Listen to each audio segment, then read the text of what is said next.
Espaço em Obra, por Guilherme Wisnik.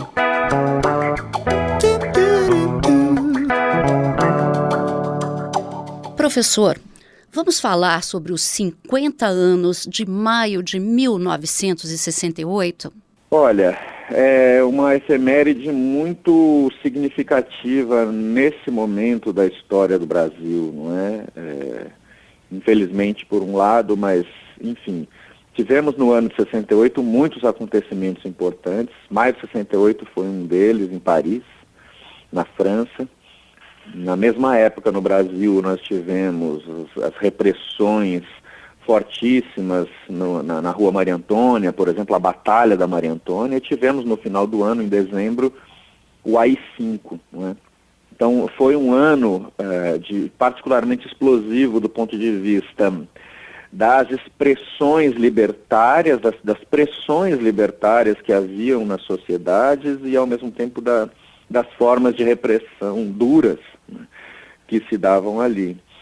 E maio de 68 em Paris, ela é a eclosão, dentre outras coisas, a eclosão dos processos que vinham sendo postos em marcha, em prática, pelo grupo dos situacionistas, que foi um grupo extremamente importante, vital, de pensadores e de artistas e de arquitetos e de filósofos e geógrafos, que pensavam a cidade e praticavam a cidade por outros meios que não o pragmatismo nem o racionalismo funcionalista, portanto se opunham ao urbanismo modernista, né, do zoneamento de funções, o urbanismo positivista e determinista que gerou cidades como Brasília, não é?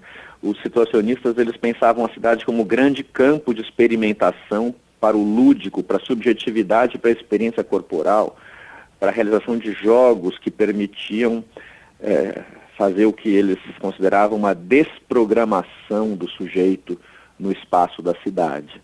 Guy Debord foi um dos grandes formuladores dessa ideia e o livro A Sociedade do Espetáculo exprime isso, né? A consciência de que àquela altura da história vivíamos já num momento em plena sociedade de massas em que somos o tempo todo programados para certos comportamentos, né? E a vida na cidade, ela induz a essa ideia. Então, as experiências libertárias dos situacionistas eram maneiras, tentativas desesperadas, inclusive, de gerar uma possibilidade de desprogramação. Então, casos muito conhecidos, né? Hoje em dia, os alunos, quando eu dou aula sobre situacionismo, as pessoas, algumas, se entusiasmam e saem, pegam um ônibus qualquer ao léu e vão até o ponto final e descem e saem andando, né? Isso, digamos, não é muito certo fazer, porque as experiências situacionistas, as experiências de deriva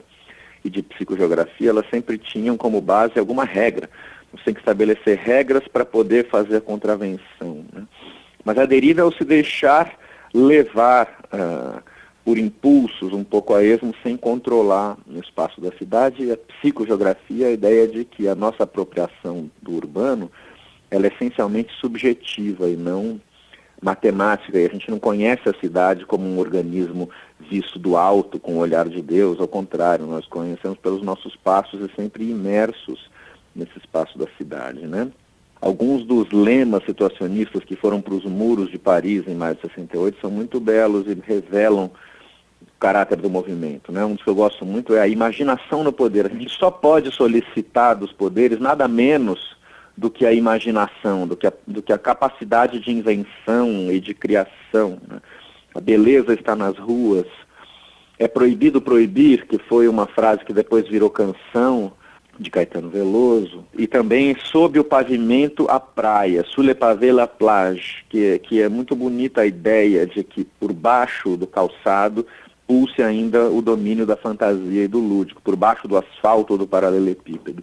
É isso que nós precisamos nos inspirar ainda hoje. Eu, Márcia Vanza, conversei com o professor Guilherme Wisnik. Espaço em Obra, por Guilherme Wisnik.